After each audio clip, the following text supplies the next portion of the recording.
Hello Capricorn, and a very warm welcome to your August horoscope. It's a big month because we've got the eclipses happening, but not only that, at the middle of the month, Mercury, the planet that rules transport, travel, technology, communications of any kind, goes retrograde until the 6th of September. So what's it all going to mean for you, dear Capricorns? Let's take a look. On the 7th of the month, we get the first eclipse, lunar eclipse, happening here in your second house of money, finance, your talents, your gifts, your abilities. So wherever a lunar eclipse falls, especially a lunar one, often it brings out the things that you're not so satisfied with, the things that are maybe niggling you or things that need big changes to happen. This is what this lunar eclipse triggers. And let's keep in mind that the energies of an eclipse don't happen all at one go, although they can.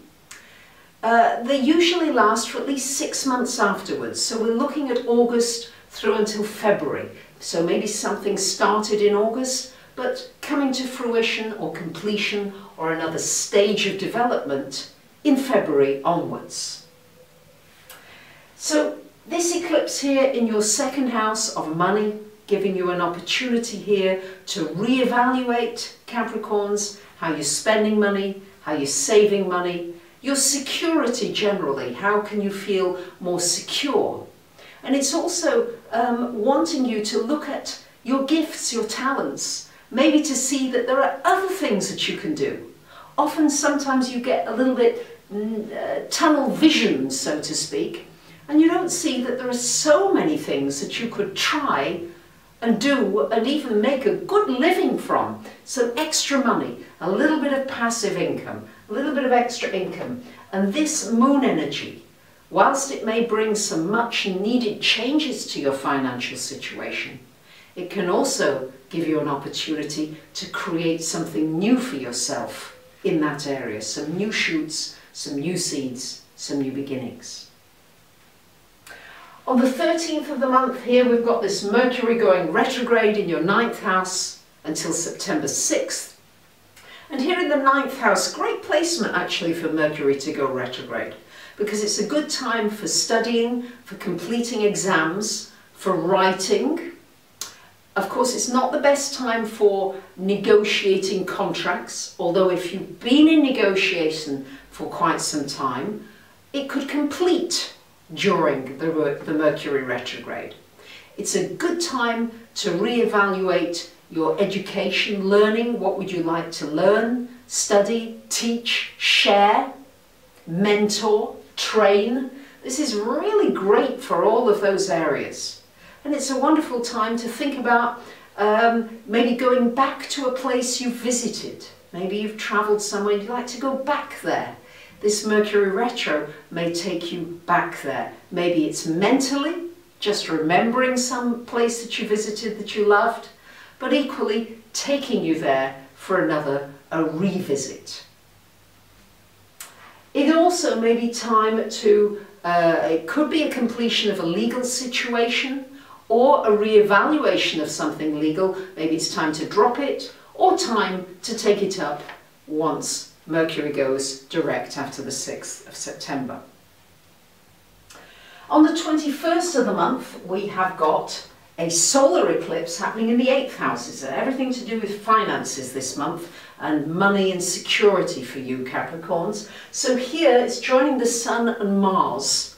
This is a wonderful opportunity for you just to go deeper into everything connected with what you value. What do you value? What are your priorities? Have you got your priorities right? Is your priority family, home, loved ones? And are you spending your life just working all the time? Is your priority work that you enjoy, that you love, that doesn't even feel like work? It would be a good time here, this eclipse could well trigger you thinking about your maybe 3 or 4 top priorities and beginning to really look at whether you're living your life in accordance with those priorities. It's about going deep. And you might find yourself going deep into a more intimate relationship.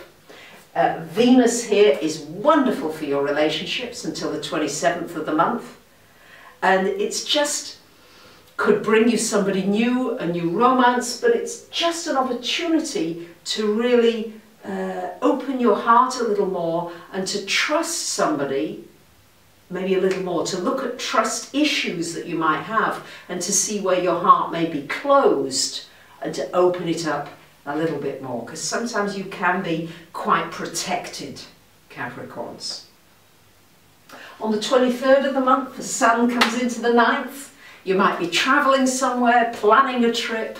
It's just lovely for anything about developing that whole spiritual side of yourself, bringing more meaning into your life. And on the 27th, that Venus joins Mars in that 8th house. Well, need I say more? It's the house of sex. It's the house of getting intimate, getting underneath the bedclothes, if that's what you're looking for. But it's also could be some good news financially about a partnership, a partner's situation, or even somebody giving you some money or investing in you.